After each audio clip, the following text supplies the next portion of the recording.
ქართული მოკლემეტრაჟიანი ფილმი „ცუდი ხალხი“ კანადაში გამართულ Redline-ის საერთაშორისო კინოფესტივალიდან გამარჯვებული დაბრუნდა. საუკეთესო მსახიობის ჯილდო ვახო ჩაჩანიძეს ერგო, ხოლო საუკეთესო მეორეხარისხოვანი როლის შესრულებისთვის მსახიობი ჯანო იზორია დაჯილდოვდა. მსახიობებთან ერთად რეჟისორი გიორგი თავართქილაძე სტუმრობს კინორუბრიკას. ძალიან დიდი მადლობა პირველ რიგში დრო რომ გამოყავით და გილოცავთ ამ წარმატებას. დიდი მადლობა ჩვენს გილოცავთ. მადლობა. დავიწყოთ ფილმის მოკლე აღწერით, ამას ვერ ავწდებით. საბჭოთა კავშირი დაშლილია, ბნელი 90-იანი წლების პერიოდია, საბჭოთა კავშირის ერთგვარი რეფლექსია. რატომ დაინტერესდით ამ საკითხით? თითქოს გადაღეჭილია ეს თემა, თითქოს ქართული კინემატოგრაფია ძალიან დიდ დროს და ენერგიას და რესურსს ახარჯავს ამ საკითხს. როცა მაშინ საკუთრივ საბჭოთა კავშირის თემები არ არის ისე კინემატოგრაფიაში აღწერილი. რა ხდება აი ამ დროს, რით ვერ შევეშვით და შეველიეთ აი ამ პერიოდს? გეტყვით, პირველ რიგში სალამი და დიდი მადლობა მოწვევისთვის. 90-იანები მე სულ ამბობ ხოლმე რა, 90-იანები ამ შემთხვევაში ჩვენთვის არის ეპოქა და თემა, ჩვენი ფილმის თემა არის საზოგადოება და საზოგადოების გაყოფა.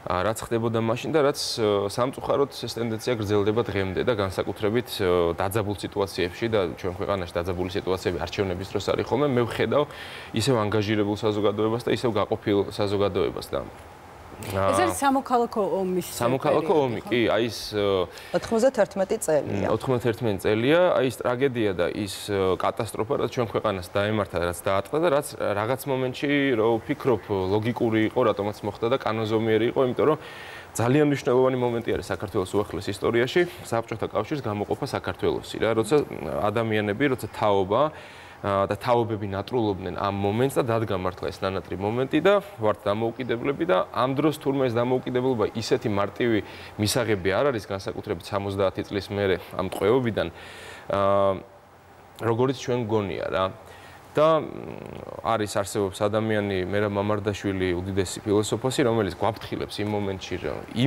იმ რაღაცებს გვაფრთხილებს რაც ზუსტად რისი გათვალისწინებაც ვერ მოხდა და ერთმანეთს შევეტაკეთ რქებით რა. მამარდაშვილის ლექციები გახდა ინსპირაცია. ჩემი ინსპირაციის წყარო დიდწილად გახდა მერაბ მამარდაშვილის, კი, აი ეს ლექციები, რომელსაც ღია ლექციების სახით ატარებდა თესეუში. და ზუსტად ამიტომ ინტერესდებით რა და ეს არის ჩვენი ცხოვრების ნაწილი სამწუხაროდ რა.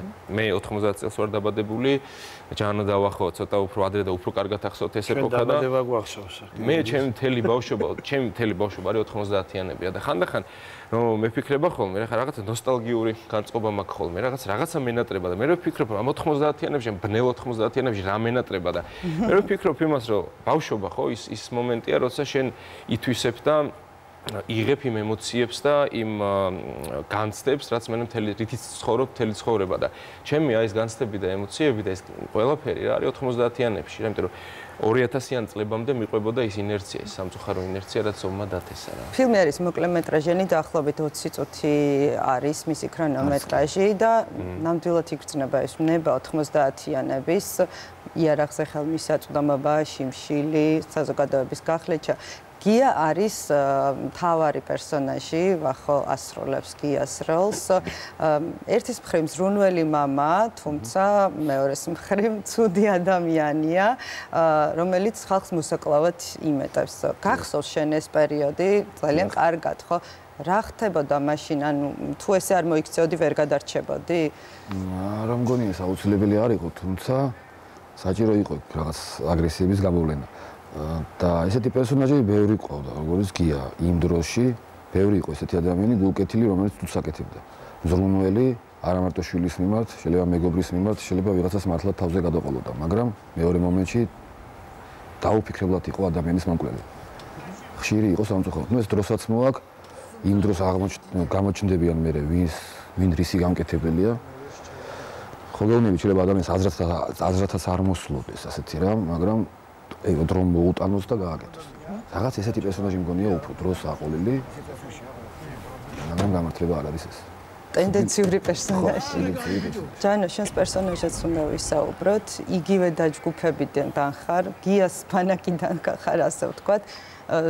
სიმბოლური ხელსახვევები, ლენტები გიკეთიათ შავი ლენტა. კი, სამკლაურები შავი და თეთრი. ჩვენ შავი სამკლაურები გიკეთია.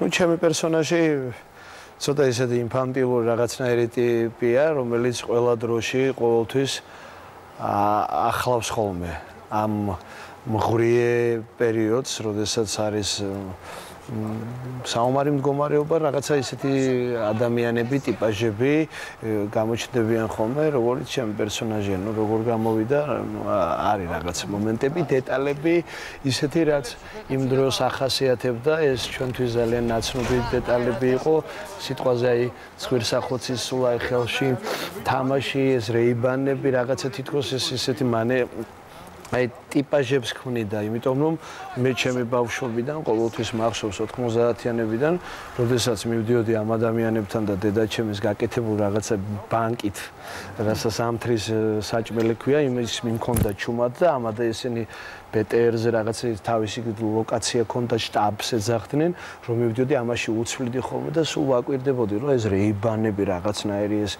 მანერა რაღაცა ქონდათ ამადა. მე იყვნენ რაღაც უცნაური ტიპებიც იყვნენ და სახასიათო ადამიანებიც იყვნენ, მოგეხსენება დღესაც ახსოვს ხოლმე საზოგადოებას, ადამიანებს, ისინი თავისი მეტსახელებით, თავისი რაღაცა ტიპებით, აი საქციელებით, რომ აი ამას აკეთებდა. თუმცა ჩემი პერსონაჟი რატომღაც მე იქ ცოტა მოძალადის მომენტიც არის, რომ მანქანა რაღაცა ამბებია, სასრაფო და ეს სასრაფო მე ვუხსნი რატომ არის მაგარი და რისთვის არის, მაგრამ რაღაცა მგონია რომ რაღაც ძალიან ისეთი საშვიაო ერთგვარია. საშვიაო, მაგრამ ჩემი პერსონაჟი ასე მგონია რომ უფრო შეიძლება იარაღის ქვეშ იმას ართვევს, მაგრამ ძალიან ისეთი ტიპიც არ არის, მგონია რაღაც ბოროტი და დაუნდობელი რა, თუ გაუვიდა რა ეგეთი. ძალიან მნიშვნელოვანი პასაჟია, როცა აი ამ სცენას ჩაცხრილ სცენას გარაჟის სახურავიდან ბავშვები უყურებენ. ეს მაყურებელი ბავშვები ჩემი თაობა. კი, და ნახავს ბავშვებს და გვინახავს. ის თაობა, რომლებსაც აი ეს ავტომატები ეჭირათ, დაღუპულ თაობას ეძახიან, თუმცა აი ეს მაყურებელი ბავშვები რაღაცნაირად გადავრჩით, ხო? პოულობდნენ ბავშვები ამ იარაღსაც ყოფილა ეგეთ მათი ცუდ მაგალითზე მოხდა ის, რომ ეს თაობა რაღაცნაირად ცოტა სხვა გზით წავიდა. ფილმი მთავრდება მერაბ კოსტავას დამაფიქრებელი სიტყვებით, უნდა წავიკითხო ეს სიტყვები, საუბედუროდ ჩვენ ქართველები მხოლოდ გარდამტეხ მომენტში ვდგებით ერთად და ვერთიანდებით მაშინ, როდესაც დაღუპვის კარსა ვართ მიმდგარი, ვდგებით ერთად და ვერთიანდებით, ხოლო რაც შეეხება შემდგომ ეტაპს, როდესაც უკვე ერის გადარჩენაზე არის ლაპარაკი, არამედ აღორძინებაზე, ისევ თავს იჩენს ჩვენი პრომეთეული გოროზობა, ჩვენ ეს ოდითგანვე ეს სცენი მოგსდევს და ჩვენ კვლავ ერთმანეთს ვშორდებით. 20 წლის შემდეგ, როცა საზოგადოებამ ერთგვარი ტრანსფორმაცია განიცადა, ისევ აქტუალურია და ისევ იმ სიმძიმით არის აქტუალური ეს საკითხი, ანუ მოუშორებელი სენჭი. მე ზუსტად ეგ არის ჩემი ტკივილი რა, ხო, რომ ჩვენ რაღაც ხასიათი გვაქვს, ალბათ მე უფრო ვაბრალებ, ჩვენ მებრძოლი ხალხი ვართ და მუდმივად ვიბრძოდით და როცა ხედავთ გარშემო და არის, ხო, ნუ სამ მეზობლებთან კარგი ურთიერთობა გვაქვს, ერთმანეთს ვებრძვით ბოლოს და ეს ანგრევს რა ჩვენ ქვეყანას და ჩვენ მომავალს ანგრევს და მე სუნწყინს ის რომ ეხლა ვართ ახალგაზრდები და აი ეხლაც კი მოყვება ის პრობლემები, რაც დათესა აი ამ ავად სახსენებელმა ომმა და ძალიან მნიშვნელოვანი მერაბ კოსტავას ამ სიტყვებში არის ის და ერთ-ერთი მიზეზი, რატომაც გამოვიყენეთ ფილმის ბოლოში, არის ის, რომ მერაბ კოსტავა ამ სიტყვებს ამბობს 99 წელს და ეს ყველაფერი მოხდა 91 წელს რა. ანუ ჩვენ ვართ შეიძლება ითქვას რაღაც მონუმენტის გამონათების ადამიანები და გრძელვადიანი მონაკვეთების დაძლევა არ შეგვიძლია? ჯერჯერობით, ისტორია ჯერჯერობით სამწუხაროდ ამას გვიჩვენებს და ძალიან დიდი იმედი მაქვს, რომ შეიძლება ეს ტენდენცია. ხო და არის ის მომენტი, მინდა აღვნიშნო, რომ თაობა, რომელიც დღევანდელი ჩვენი ახალგაზრდები და ბავშვების მოზარდები რა, ეს ისეთი თემა და ისეთი ფილმია, რა თქმა უნდა, ისტორია ისწავლება, მაგრამ უახლესი ისტორიას.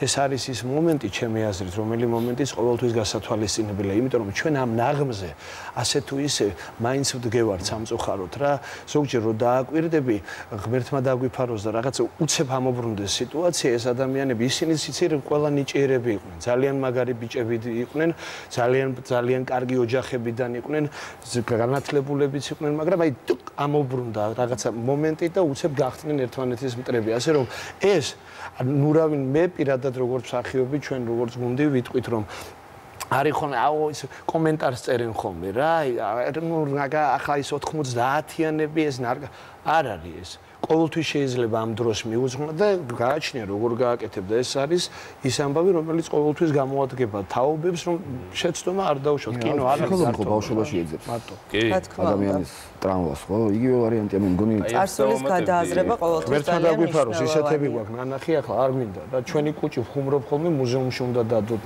იმისთან რაღაცები ვიყებებოდით ისეთი რაღაცები ხდებოდა აი თემას რაც შეეხება ხო დასაწყისში მინდოდა მე თქვა რაც აღიზიანებს მაყურებელს და ქართულ მაყურებელს 90-იანებში ეს არის თემა კრიმინალის ეს არის ნარკომანის თემა რომელიც ახლავს 90-იანებს რა მაგრამ 90-იანებში არის და ხო 90-იანებში არის ძალიან ბევრი ძალიან საინტერესო თემა რომლებსაც ჩვენ ჯერ არ შევხებივართ რა და ზუსტად აი ამას ვცდილობთ და აი ესეთ პრობლემებს ვეძებთ ერთ-ერთი ყველაზე მნიშვნელოვანი არის საზოგადოების პრობლემა რომელიც დღესაც აქტუალურია ძალიან დიდი მადლობა ამ თემით რომ ინტერესებით. წარმატებას გისურვებთ. ფილმი მსოფლიო პრემიერა ჰონკონგის საერთაშორისო ფესტივალზე იგეგმება. იმედია იქიდანაც გაგვახარებთ და ჩამოხვალთ დაჯილდოებულები.